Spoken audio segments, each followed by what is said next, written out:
Magandang araw sa ating lahat mga kapapsi. Nagluluto po ako ng ulam naman mga kapapsi. Mabilis ang luto lang to mga kapapsi. May miso kumain ng ganitong klaseng ulam. Tinulang isda mga kapapsi. Ano? Ready to serve na yan mga kapapsi. Ready to eat na rin yan. Hindi ko na pinapakita sa inyo pa isa mga kapapsi. Dahil alam mo naman pag tinulang napaka-basic lang talaga yan.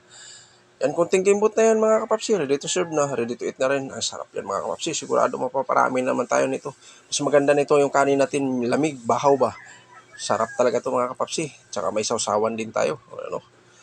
Sarap na natin sausawan. Templado na yan mga kapapsi. Yun na po mga kapapsi. Sinandok ko na. Dahil ako po'y kakain na. Kung sino pang hindi kakain dyan, sabayan niya po. Kain tayo mga kapapsi. Napakasimpleng ulam. Pero para sa akin ay napakasarap. No? Tinulang isda mga kapapsi. Tinula. Napakasarap. Medyo sunod-sunod tayo kumain ng karne. Dito tayo sa tinula. Talagang bumili lang ako ng isang piraso. Hinati ko na lang. Medyo may kataas ang presyo mga kapapsi. Alam naman niyo pag mga ganitong klaseng isda.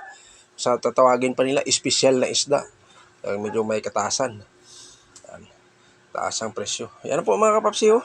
Pagpatuloy ko, sino pang hindi kumain dyan, sabayan niyo ako, kain tayo mga kapapsi. Mag-ingat lang tayo dahil medyo mainit. Kaya tamang-tama din yung kanin ko. Sabi ko masarap to pag may bahaw. Yan, bahaw talaga. Kaning lamig mga kapapsi. Ano? Siling green. Siling haba. Tatawagin nila. Pang padagdagana sa ating pagkain mga kapapsi. Dandahan lang tayo kasi medyo mainit. Talagang kaluluto lang, sinandok ko na agad. At saka medyo alanganin ng uwi ko, maggutom na, tanghali na. Yan. Mga kapapsi, gigil na gigil si kapapsi kumain lang mga ganitong klaseng ulam, no? Alam mo? Yan, kalahati lang kinuha ko. Piraso lang yan mga kapapsi, sinabawan ko lang siya, mabilis ang luto lang, basta may ulam lang. Medyo ano tayo sa karne, sunod-sunod sa alam niyo yung ulam natin.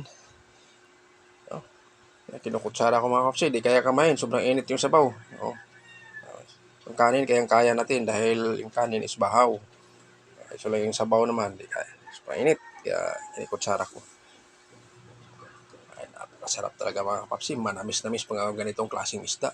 Basta may mga kaliskis na isda, pag tinula mo, napakasarap yan. Lahat ng klaseng isdang may kaliskis, tatawagin sa amin, isda sa bato.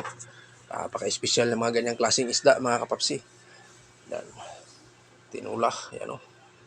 Sinabawan, yan, mga ganyang mga words na pagkabigkas ng mga ganyang recipe, tinula at sinabawang isda. Yan po mga kapapsi, update ko lang sa inyo at ako po nagpapasalamat sa walang sawang suporta nyo sa akin.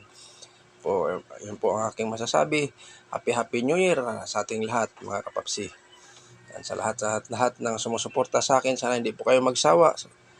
Dahil hindi ko naman talaga kayo nakalimutan, hindi ko rin kayo maisa-isa. At ako po nagpapasalamat sa inyo. Ingat-ingat po tayo. Ulitin ko po, maraming salamat sa lahat ng tumutulong sumusuporta sa akin sa aking YouTube channel, mga kapapsi, kamamsi. Hanggang dito na lang ako. See you next vlog. Thank you for watching. Bye-bye at ingat po tayo palagi. Yun lang po aking masasabi. Ulitin ko po, Happy New Year sa ating lahat, mga kapapsi, kamamsi.